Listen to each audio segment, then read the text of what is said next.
Hi, this is the Global Girl, and this is Ask the Global Girl series where you get to ask your questions about international business and we answer them. Here I am on my next assignment. Here you can see I'm at a school, and I'll give you full details on that later. But today's question is about how important is it for you to pay attention or really understand what your competition is doing, and how do you use that information to drive your business to stay ahead of your competition. And so I asked this question as I'm here back in Nigeria. Went to visit a store that I always used to shop in, a supermarket, which one of the leading supermarkets. And when I first got here almost 20 years ago, it was one of the biggest supermarkets here. It was pretty much where all the expatriates had shopped, and they really bought in all the different foreign foods. And so I went in that store today and was just really so surprised at how they had just really regressed.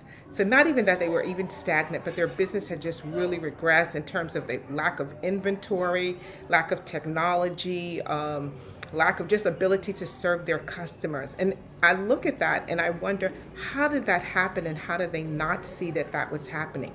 So two things struck out immediately for me on that. One, their customer base has dissolved, and not because they served a huge expatriate market, and they had one huge corporate client who now has downside.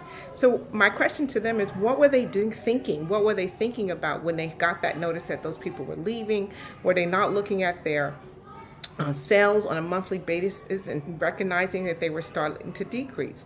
I remember at one time another supermarket came into existence, and they started to, talk about how that supermarket would never last, and instead of looking at how they could innovate themselves. The other question I had for them was, didn't they realize that local supermarkets were starting to pop up and also dominate the market?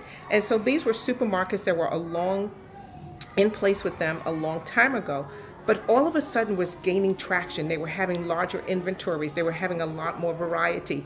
They were now also starting to serve some of the things that he was serving, or selling rather. And so therefore they were becoming more attractive. They were starting to have multiple locations.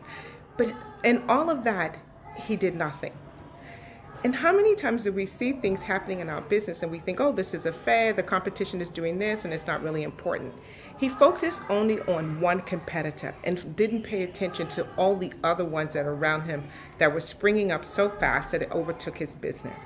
So I'm saying to you today, don't just focus on one competitor. Focus on the many competitors. Well, just understand your competitor, but most of all, continue to focus on your unique selling proposition. Do not allow that to sway you. Continue to make sure that you're a standout in the market, so you can continue with your market demand, and people can continue to come to him. Because he did start looking at his competition and only one competitor, he started to only compete with one person, and then he started to lose his competitive advantage because he lost his uniqueness. Be careful and don't let that be you. So that's my tip from today. This is Sybil Padaka, your Global Girl. And we have more information for you coming up soon on this project. Have an amazing day. If you have not joined our channel, join our YouTube channel, join our group. We would love to have you. Have a great day.